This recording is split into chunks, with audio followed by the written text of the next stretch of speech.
In the Hebrew Bible's most restrained narratives, death arrives without a face and without a name. No one refuses it. There is nothing there to refuse. But Jewish legend preserved a tradition in which the greatest prophet in the Bible refused the angel of death to his face, and the refusal held until God himself intervened. Death did not simply arrive for Moses. It had to fight him. And before that, on a road to a mountain, it had tried to talk a patriarch out of obedience, and failed. The figure in both stories is Samael, a recurring adversary in post-biblical Jewish tradition, repeatedly cast as the angel who administers death. By the end of this video, you will understand 3 scenes preserved across several post-biblical Jewish works, in which Samael appears, not as a force, but as a character. One who argues, lies, fails, and is physically resisted, and what his name's placement in a ranked heavenly court implies about how the tradition understood him. Because if the administrator of death can lose an argument, deceive when argument fails, and be overpowered by a dying man, then death, in these stories, is not merely a force. It is administered like an office. And offices can be contested. One contest did not go the way heaven's routine required. The angel of death was sent. He arrived. He could not complete the task. Hold on to which death that was. Genesis Rabbah 56 and Pirke, de-Rabbi Eliezer, chapter 31, preserve a tradition in which an adversarial figure intercepts Abraham on the road to Mount Moriah and tries to argue him out of the sacrifice. By the end of this chapter, you will understand what Samael says to Abraham, why every argument fails, and what the fact that he argues at all reveals about his motive. Genesis chapter 22 is one of the most economical narratives in the Hebrew Bible. God commands Abraham to offer his son Isaac as a burnt offering on a mountain in the land of Moriah. Abraham rises early, saddles his donkey, takes 2 servants and his son, and travels for 3 days. The text records almost nothing of those 3 days. No conversation between father and son beyond a single exchange, no hesitation, no inner life. The narrative moves from command to mountain in a handful of verses, and the silence in between became one of the most heavily interpreted silences in religious literature. The rabbis filled it.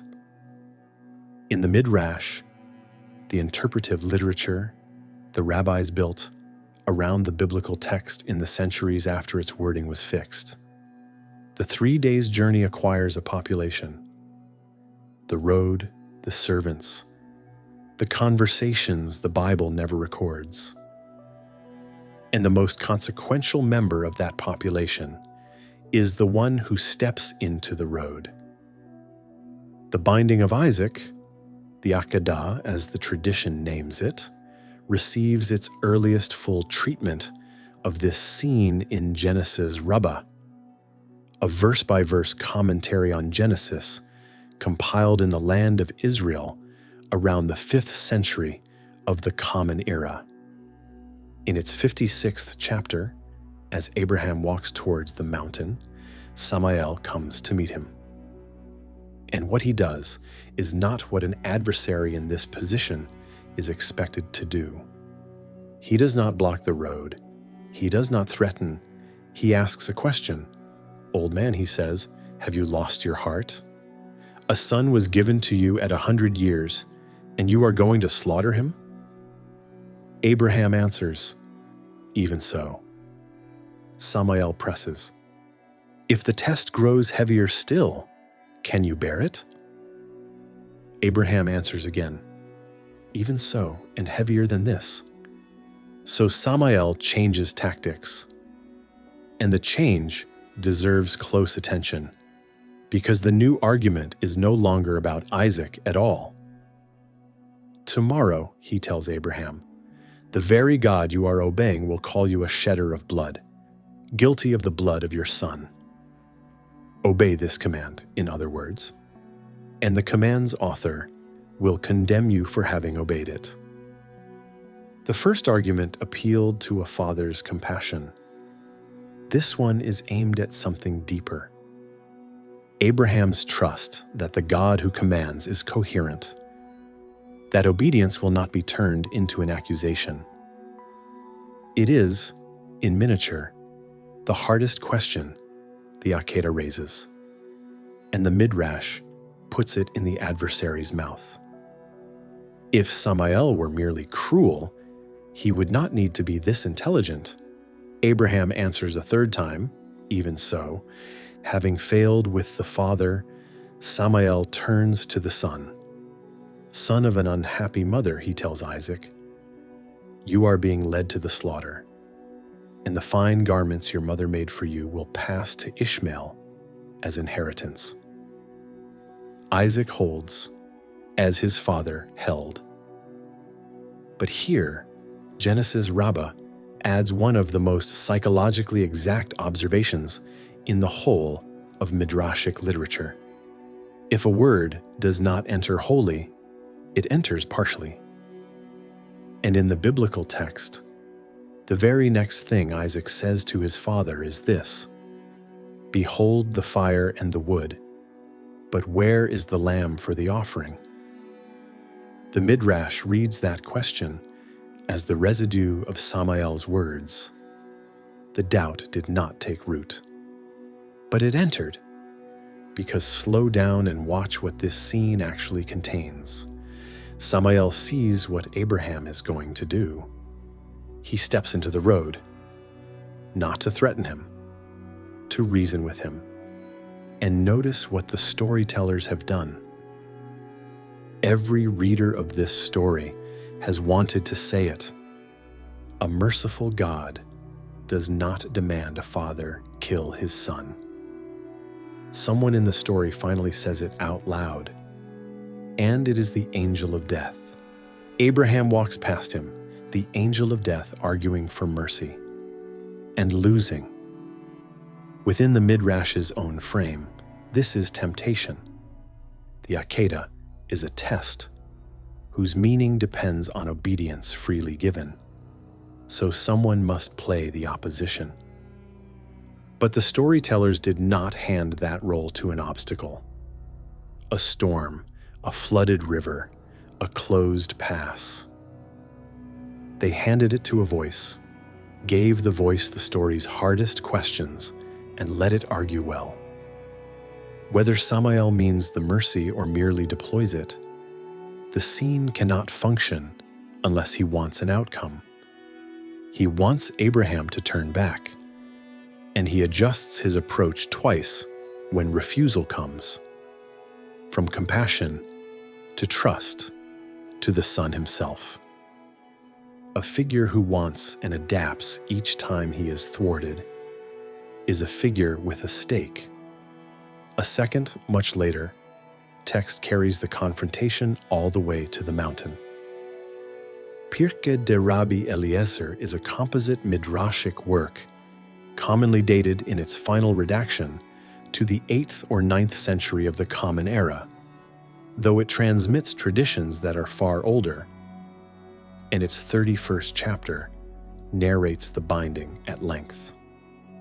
In that telling, Isaac is no child on the mountain, but a grown man of 37 years, who consents to be bound, which casts Samael's earlier appeal to him in a different light.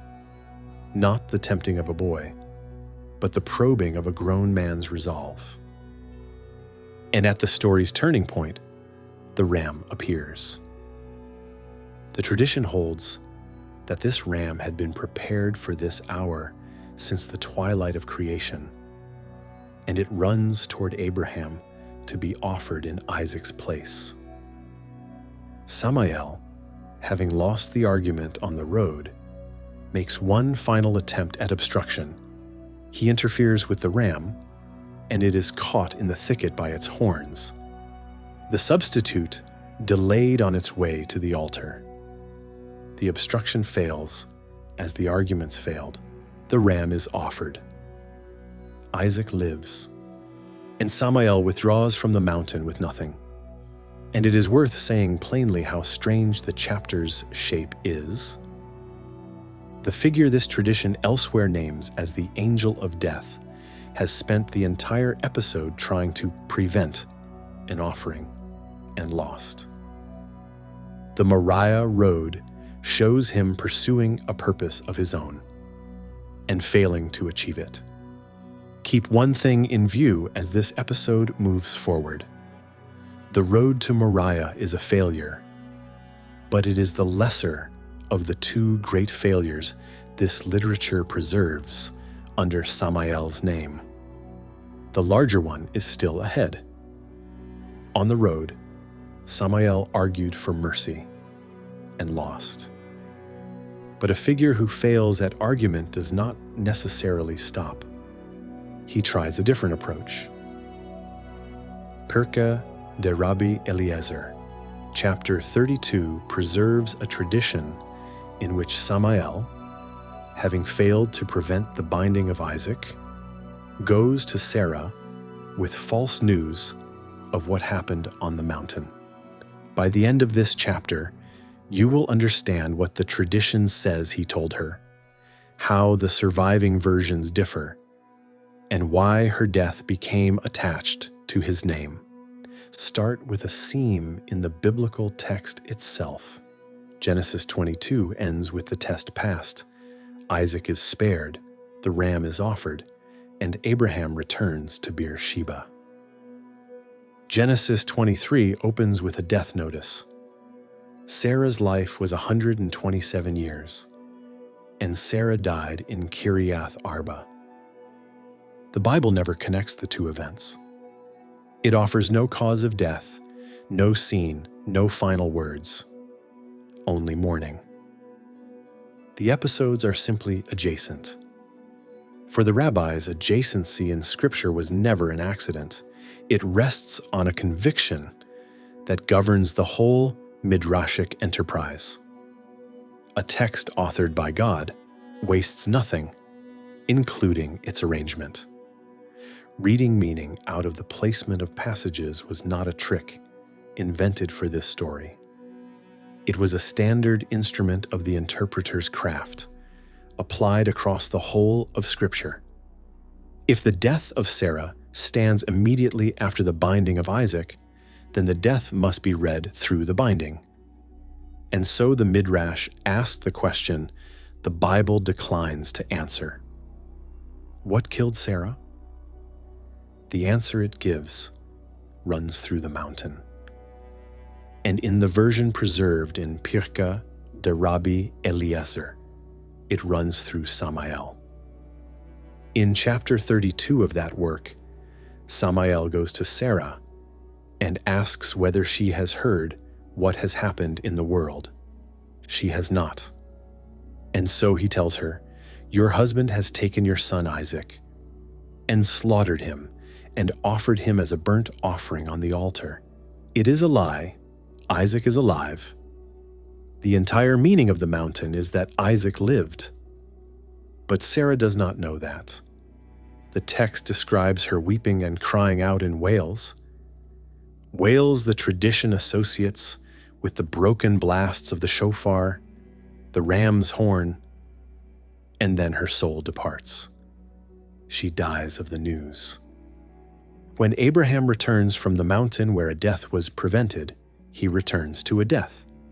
The Midrash even reads Abraham's grief through the geography.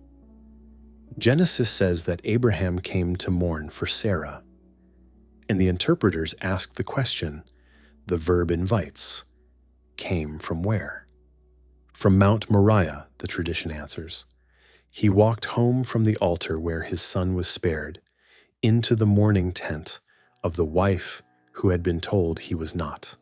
The tradition did not survive in only one form, and honesty about the variance matters here, because this audience will check. Louis Ginzberg, whose Legends of the Jews assembles the parallel versions of nearly every rabbinic narrative, gathers several configurations of this scene. In sum, the report is not a lie, but a truth told with lethal precision. Sarah is told that Isaac was nearly slaughtered, that the knife had reached her son's throat before a voice from heaven intervened. And it is the shock of how close the loss came that stops her heart. A version of that form appears in Leviticus Rabbah, chapter 20. In others, the bearer of the news is not Samael at all. In one, it is Isaac himself, home from the mountain, whose plain account of what happened overwhelms her. The messenger varies. Whether the report is true varies with the telling. What never varies is the causal claim. Sarah's death, unexplained in Scripture, is explained by news of the Akedah. The variants are not interchangeable, and the differences carry weight. In the version where the news is true, Sarah dies of the Akedah itself, the story's cost, paid by the one member of the household who was never consulted. That is a tragedy, but it needs no villain. The version in Pirke de-Rabbi Eliezer chose to have one. Of all the surviving configurations, the version that names Samael selects the cruelest. A deliberate falsehood, delivered after the danger had already passed, to a mother about her only son. Grief manufactured to no practical end except the grief itself. And this is a late text. In earlier layers of the tradition, the scene does not always carry Samael's name. Placing him in it was an editorial decision, made by editors who inherited more than one form of the story. That decision is evidence of how the figure was understood by the time the text took shape. By the 8th or 9th century, the figure from the Moriah Road had acquired a reputation definite enough to be cast in this role without introduction and without explanation. A role that requires nothing of him except malice and skill. The compilers did not argue for the casting. They assumed it. When the story needed someone capable of strategic cruelty, someone who could select a target, shape information, and time its delivery, Samael was the name the tradition reached for. Set this beside the road to Moriah, and the method has changed entirely. On the road, Samael worked in the open, face to face, in his own voice, argument against resolve.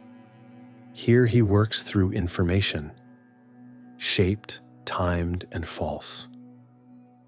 And note what the story quietly concedes about him. He does not simply take Sarah's life, the way the angel of death takes lives in 100 other rabbinic anecdotes. Nothing in the scene suggests her appointed hour had come. He engineers her death from the outside, using the strongest thing in her, her love for Isaac, as the instrument. And there is an asymmetry here worth naming. On the road, Samael confronted the two members of the household who had been prepared, the father who had heard the command, and the son who, in the fuller tradition, consented to the binding. Both were armored and both refused him. Sarah had heard nothing. She was the one member of the covenant household given no warning, no test, and no chance to answer. And she is the one he goes to. The Midrash never explains why. Spite, perhaps, or the salvage of some purpose the road denied him. The text does not say. and this video will not pretend it does. What the text does establish is capability. What he could not achieve on the road through confrontation, he achieves in the tent through misdirection. Not the death he was arguing to prevent, but a death nonetheless, extracted from the wreckage of his defeat. A figure who can lie to cause a death is capable of more than arguing. Hold that capability against the confrontation this video has still not shown you. The day he was sent for a soul, directly, face to face, with full authority.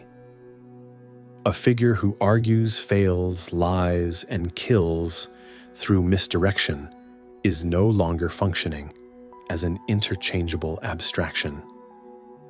And the most natural way to keep reading him as one is about to be tested. The simplest reading of everything so far treats Samael as a personification.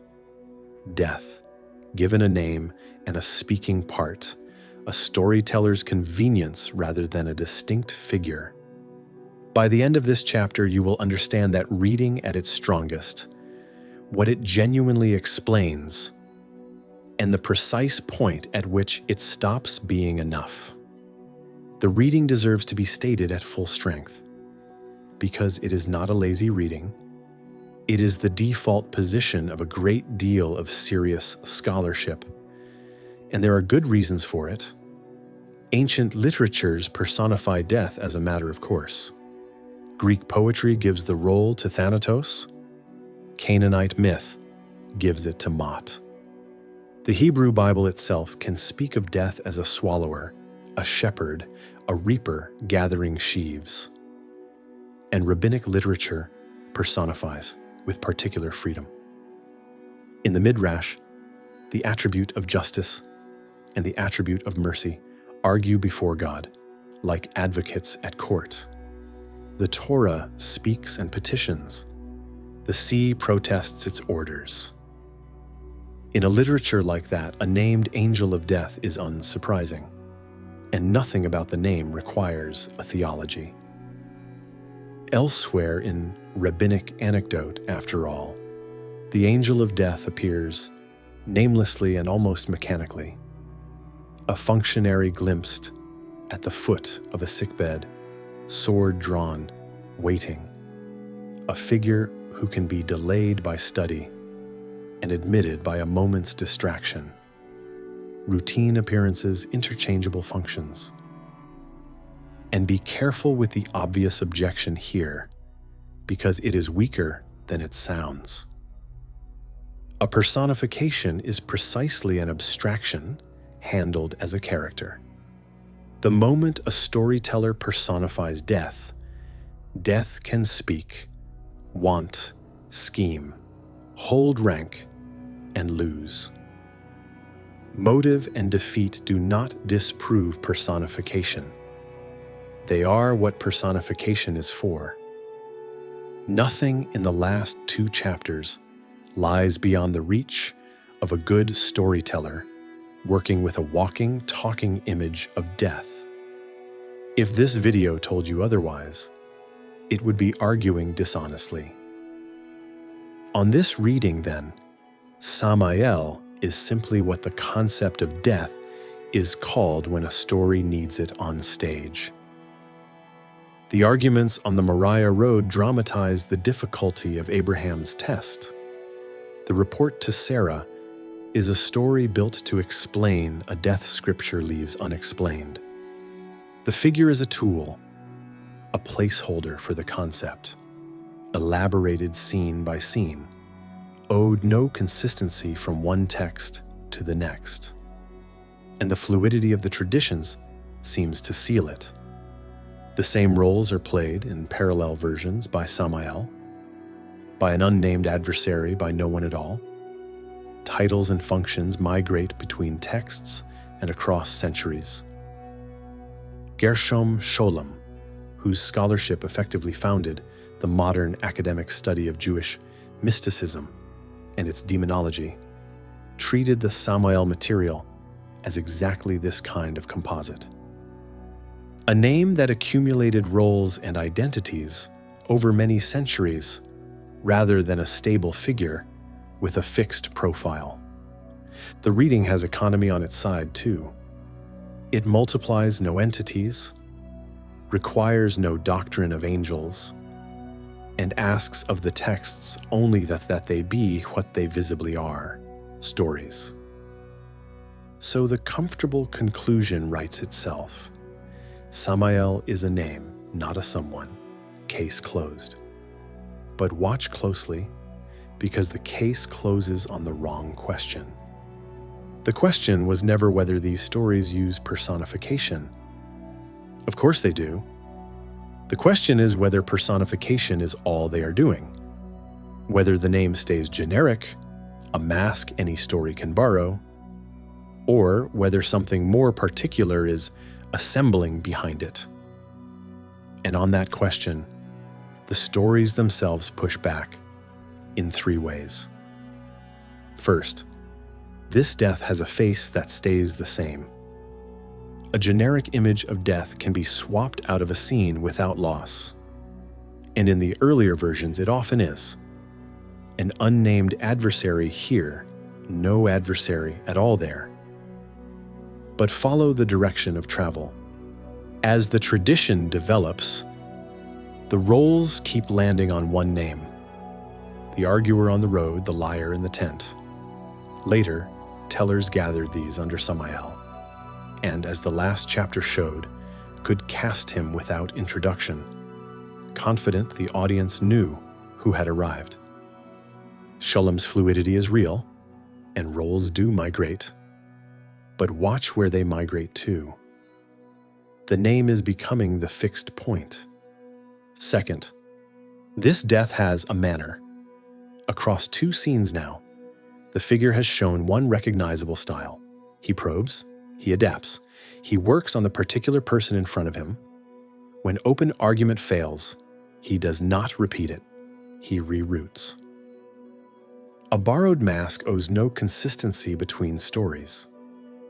This figure is acquiring some anyway, not just a name recurring, but a characteristic way of operating that survives from telling to telling. That is what individuation looks like inside a tradition, not a birth certificate, but a manner. Third, and the tradition still ahead will make this concrete, this death has edges. You can personify death as boundless. Most literatures do, since death, in the end, always wins. These storytellers made the opposite choice at every step. Their figure needs permission. His arguments can be refused, his obstructions can fail, and the Devarim Rabbah account still ahead shows his one direct commission tested to its limit. A tradition that spends this much care marking the boundaries of a figure's authority has stopped thinking about death in general. It has started thinking about what this figure is allowed to do. And that is a question you ask about an agent holding a function, not about a concept. So, hold 3 things apart, because the tradition itself holds them apart. There is death as a literary image, ancient, universal, and genuinely present in these texts. There is Samael, a particular name the tradition increasingly individuates, one figure, with a manner, cast across roles that vary from text to text. And there is the function he is shown holding, adversarial work, deadly work, done on commission and within bounds. Put the 3 together, and you get what this video will call the office reading. Death handled in these stories, not as a bare force, but as delegated work performed by a named celestial agent. And understand what kind of claim that is. It is a synthesis, a way of naming what these texts converge on, not a doctrine any single rabbi wrote down, and not a disproof of personification. The 2 coexist. What is being personified by the time these stories are told is no longer dying itself. It is the administration of dying. The distinction is an ordinary one. Every courthouse personifies justice, a blindfolded figure holding scales. No one mistakes the statue for the judge. What these stories describe has stopped behaving like the statue and started behaving like the judge, a particular someone with habits, with cases, and with a bench above him. Step back then and take stock of what the first half of this video has actually assembled. Not proof that Samael is real rather than literary. No story can prove that, and this video will not pretend otherwise. What has assembled is narrower and more interesting. A name gathering a person around itself, a manner, a method that revises under failure, an appetite the texts assume but never explain, and, most telling of all, limits under construction. The second half of this video asks the two questions that follow from that. What happens when his commission is finally tested head-on? And where does a figure like this stand in the larger architecture of the heavenly court? The generic reading has run out of road, and the strongest evidence for the particular one is still to come. A death this figure was sent to retrieve and came back from empty-handed. Devarim Rabbah, chapter 11 in Midrash. Petirat Moshe preserve a tradition in which the angel of death is dispatched to take the soul of Moses at the end of his life, and Moses refuses to give it. By the end of this chapter, you will understand the confrontation, its variance, and how the tradition resolved a standoff between a dying prophet and the officer of death. Begin again with the biblical text, because the entire tradition grows from a handful of its words. Deuteronomy 34 reports the death of Moses on Mount Nebo with characteristic restraint. Moses, the servant of the Lord, died there in the land of Moab, his eye undimmed and his vigor unabated, and no one knows his burial place to this day. But the verse contains a phrase, in Hebrew, Al Pi Adonai, that most translations render according to the word of the Lord. Read literally, it says something stranger. Moses died by the mouth of the Lord. The rabbis read the letter, not the idiom. Moses died by the mouth of God, by a kiss. And around that reading grew one of the most elaborate death scenes in rabbinic literature. The confrontation survives in the late material now printed as Devarim Rabbah, chapter 11, a collection of sermon-like expositions of Deuteronomy, compiled centuries after Genesis Rabbah, and in several recensions of Midrash Petirat Moshe, the Midrash on the passing of Moses. Their textual relationship is complex, and much of the closing Moses material in the printed Devarim Rabbah appears to have entered the collection from the wider tradition surrounding Moses' death. So this video will not name one text, the ancestor of the other. What matters is the scene the whole family of texts preserves, and Ginsburg's Legends of the Jews assembles its variants. The scene opens with a decree and a refusal. God informs Moses that his time has come. Moses does not accept it. He prays, he pleads, he argues his own case with the persistence of a man who has argued with God before and prevailed. This time the decree stands. The tradition lingers on how hard he fights it. In the fuller versions, Moses draws a circle on the ground and declares he will not move from it until the decree is annulled. Heaven, the tradition says, orders its gates, barred against his prayer, which rises with force enough to break through. He turns advocate and goes looking for other advocates. He asks the heavens and the earth to plead for him, the sun and the moon, the mountains and the sea, and each refuses, having a judgment of its own to fear. The greatest intercessor in the Hebrew Bible cannot find an intercessor. And then, the tradition does something that matters for everything this video has been building.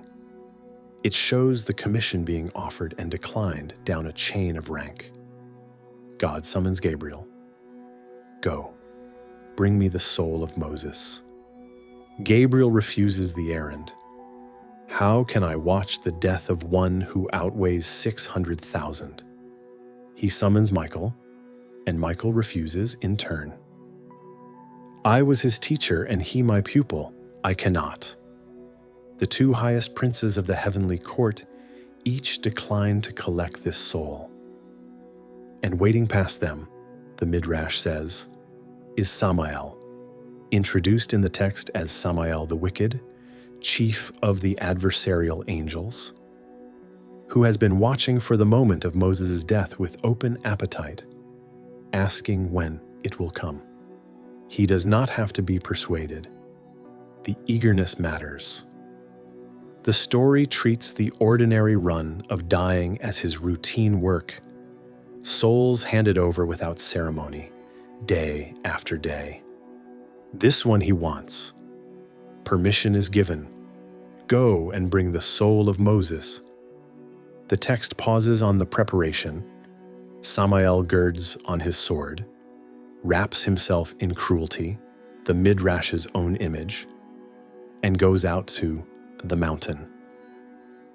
And the confrontation begins with sight.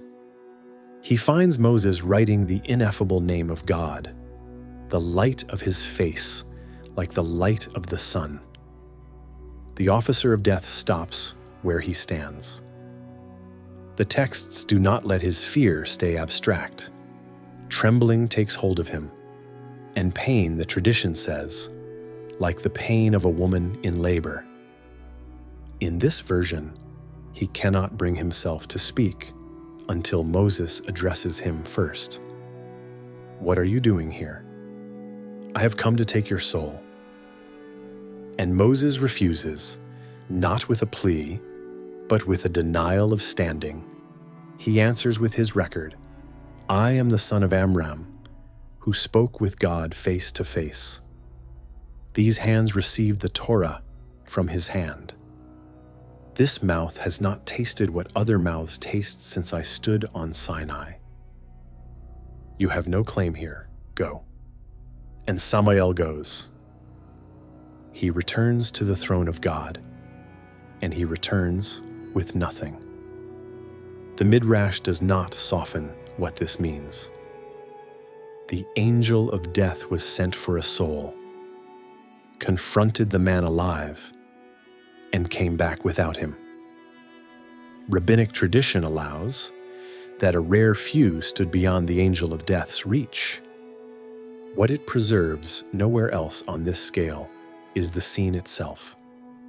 A commission granted, confronted in the open, and beaten back. He is sent a second time. The command is repeated, bring me his soul. This time Samael draws his sword as he comes. Samael is sent for Moses' soul. This is the task he was made for. The errand the story presents as his ordinary work, Moses looks at him and says no. Moses, at the end of his life, on a mountain, alone, says no to the angel of death, and Samael cannot take what Moses will not give. The second encounter turns physical, and here the versions multiply. In Devarim Rabbah, Moses strikes Samael with his staff. the staff on which the ineffable name is engraved, and drives him from the mountain. Other versions, gathered in the Petirat Moshe material and in Ginsburg's collection, sharpen the violence. Moses blinds him.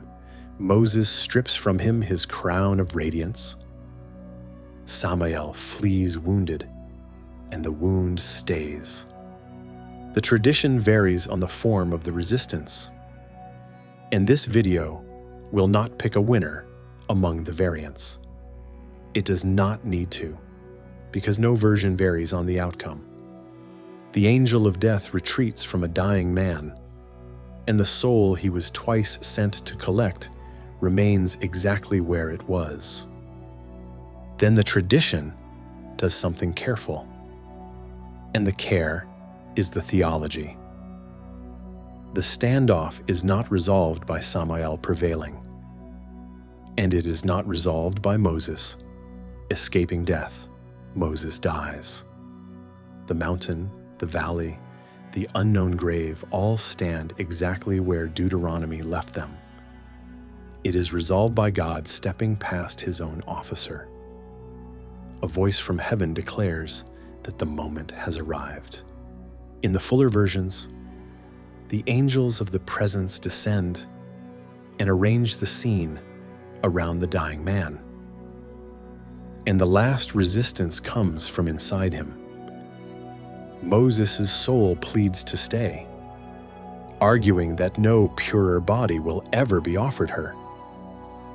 God answers her with a promise, a place beneath the throne of glory, and takes her with a kiss by the mouth of the Lord.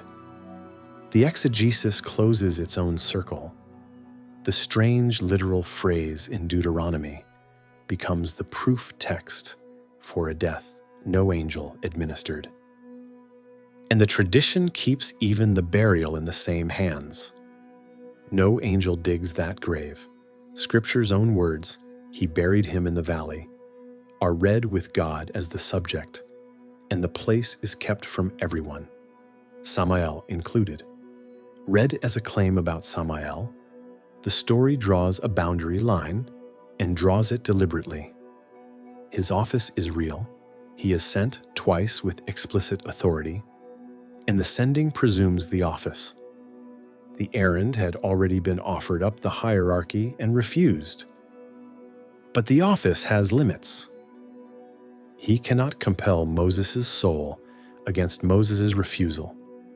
Confronted with it, he holds no further recourse, and the matter escalates past him to the sovereign who delegated the office in the first place.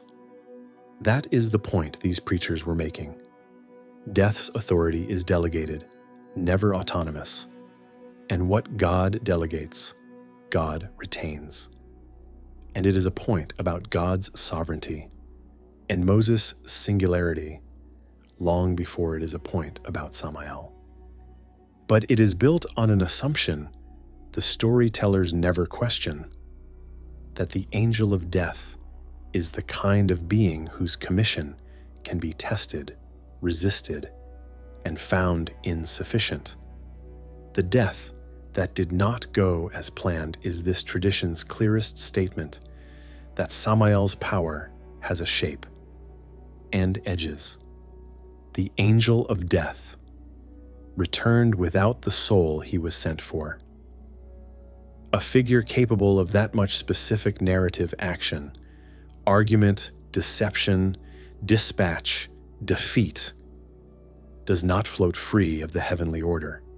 He has a place in it, and one text says exactly where. 3rd Enoch, also called Sefer Hekalot, a late text of Jewish mystical literature, names Samael among the ranked princes of the heavenly court. By the end of this chapter, you will understand where that text places him, and why a rank changes how every story in this video reads. The dating has to come first because the name misleads. Despite the title it shares with the far older Enochic books, 3rd Enoch is not Second Temple literature. It belongs to the Heckalot corpus, the palace's literature of early Jewish mysticism, which narrates ascents through the halls of heaven. And Philip Alexander, whose translation and critical introduction in the Old Testament pseudepigrapha remain the standard point of entry, places its redaction around the 5th or 6th century of the Common Era, with material both older and younger bound inside it. The text presents itself as the testimony of Rabbi Ishmael, a sage of the early 2nd century, who ascends through the 7 heavens and is received there by the exalted angel Metatron. The attribution is pseudepigraphic. The ascent is the genre. What the text records is not a biography, but a cosmography, a map of heaven, dictated station by station. And what Rabbi Ishmael sees above is not a crowd, it is an order. The heaven of the Heckalot texts is arranged. Princes set over each of the 7 heavens, ranks upon ranks of attendants, names and stations recited like a court register. Rabbi Ishmael does not wander this heaven. He is escorted through it, and what Metatron dictates to him reads, at times like protocol: who stands where, who bows to whom, which names are crowned. Chapter by chapter, the text builds that court's architecture, ministering suites for the great princes, and a protocol of deference set out rank by rank, prince after prince, removing the crown from his head and falling on his face before the prince superior to him, in an unbroken chain that runs upward toward the throne. Nothing in this heaven simply exists. Everything holds a position, and every position answers to a higher one. Rachel Eliezer, whose scholarship on the Heckalot corpus has shaped how this literature is read, has described its heaven as a vast liturgical order, a sanctuary and a royal court at once, descended from Ezekiel's vision of the enthroned glory and its attending creatures, the tradition that came to be called the Merkabah, the chariot. Her larger point is the one that matters here. This literature does not freelance its heaven. It inherits a temple's sense of order and a court's sense of station, and it files every power it names. In a cosmography like this, position is meaning. To name an angel is to locate him. To locate him is to define him. And third, Enoch locates Samael. In its 14th chapter, in Alexander's translation, Samael is named among the great princes of the heavenly height, and named with standing, set above the princes of the kingdoms of the world. And the title it hands him there is worth hearing exactly, because it is not angel of death. In Alexander's rendering, Samael is the prince of the accusers, a prosecutor's office, not a collector's.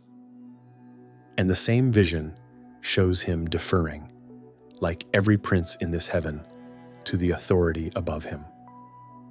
Consider what that placement does and what it declines to do. The text that maps the court does not place Samael outside the walls. It does not handle him as an exile, a fugitive, or an enemy encamped against heaven. It gives him a station, high named and ranked, an adversarial function held inside the structure, the way a court retains an officer whose duties no one envies. The passage that names him functions like a ranked catalog of heavenly powers, and his name stands inside the list, not appended to it, and not quarantined from it. Viewers who have followed this channel series on the heavenly host will recognize the structural logic at work, from the chief princes of the book of Daniel to the ranked commissions of 1st Enoch. But nothing here requires prior viewing, because the text's own architecture makes the point unassisted. 2 honest cautions before the point is drawn. These are different corpora. The midrashim of the last 4 chapters and the Hekkelot ascent of this one are separated by genre, by setting, and in some cases by centuries. And this video is not claiming that a single, consistent doctrine of Samael runs through them all. The scholarship would not support that claim, and the fluidity Sholem described cuts directly against it. Nor is 3rd Enoch's court a settled consensus picture of heaven. It is one text's architecture from one corner of the tradition. And even within this text, precision matters. Nowhere does its register call Samael the angel of death. 3rd Enoch does not verify the death office of the Moses tradition. What it shows is narrower, a second corpus on its own terms, imagining Samael as a named high-ranking and subordinate celestial prince. 2 portraits, drawn separately, agreeing on shape. Convergence, not confirmation, and convergence is the honest claim. The claim this chapter makes is narrower and better evidenced. In each corpus, separately, Samael is handled as a named particular figure, never as an interchangeable image of death, given a role in the narratives and a rank in the court. But the rank is what completes the argument this video has been building. The stories showed a figure with motive, with means, and with limits. 3rd Enoch shows what makes all 3 possible: a position. A prince holds authority with limits, and the limits of that authority are exactly what the Moses story tested: power that is real, delegated, and enclosed by something larger. A rank means he belongs to the chain of deference. It means there are princes above him and a throne above them all. It also means the story's strangest habit was never strange. A figure who is dispatched, refused, and reports back is behaving exactly the way this heaven expects an officer to behave. The same chain of command logic met in 2 different kinds of text. The narratives gave Samael a character. The Hekkelot court gives him an address.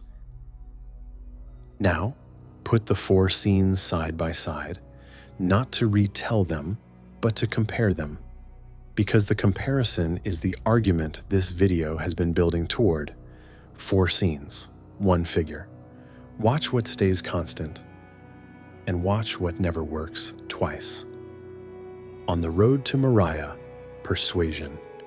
He comes with arguments, compassion, then trust, then the son's inheritance, each one calibrated to the person in front of him, and each one refused. Persuasion fails. In the tent at Kiriath Arba, deception. 1 report shaped and timed and false, aimed at the single member of the household who had no warning. Sarah dies of it. Deception works, the only method in these stories that does, and the only scene that ends the way he intended. On the mountain in Moab, commission, direct authority, granted twice, to do the one thing his title promises, and it is not enough. The commission is resisted to his face, the officer beaten off with the staff that bears the name, and the task finished over his head by the mouth of the Lord. Delegated force fails against a righteous refusal. And in the court register of 3rd Enoch, rank, real standing, a named place among the great princes, above the princes of the kingdoms. and every inch of it subordinate. One link in a chain of deference that runs upward past him to the throne. The rank is real. It is also answerable, which is the detail the Moses story had already dramatized from below. When the officer failed, there was somewhere above him for the failure to go. Persuasion, refused, deception, effective, commission, resisted, rank, subordinate. Line those four up, and the figure resolves. He wants a motive the stories never fully explain but always assume. He chooses a different method for each scene, selected for the target. And he stops somewhere, refused by a walking old man, beaten back by a dying one, outranked in his own court. Motive, agency, limits, an interchangeable image of death requires none of that consistency. Dying requires no strategy and obeys no protocol. What needs all three is an agent holding a function, permitted some instruments, denied others, answerable upward. The office reading, as the middle of this video argued, is a synthesis rather than a doctrine. But it is the synthesis all four scenes keep converging on. Death, in this material, is administered. And administration can be contested, out-argued on a road, abused in a tent, resisted on a mountain, overruled from a throne. Each scene, read alone, is a curiosity. Read together, they are consistent testimony. And that kind of consistency was never required of an interchangeable mask. The claim made in the first 90 seconds of this video has been paid in full. And now, notice what this video has not told you, because the omissions have been deliberate. His name has been spoken in every chapter, and not once has the name itself been explained, what it means, or where it comes from. Nothing has been said of the Talmudic taxonomy that assigns this figure his most consequential identifications. Nothing of the serpent identification. Nothing of the figure he becomes bound to in the tradition that developed him most fully. Every one of those omissions was a choice, and the order of operations is the argument. Identifications only matter if there is a figure to identify, and figures are established by narrative, by wants and choices and defeats, not by titles. The stories had to come first, because the stories are the evidence that there is someone there to identify. Samael's name has been in every chapter of this video, and by now, you know the figure who carries it. The arguer of Moriah, the liar of Kiriath Arba, the officer Moses refused, the prince the court register names. What you do not know is the name itself. This video has never told you what Samael means, or where the name comes from, or why a tradition that already had a perfectly serviceable title, the Angel of Death, needed a proper name at all, and guarded it, and built on it for 1,000 years. Because notice what the Bible itself does in every scene this video has walked through.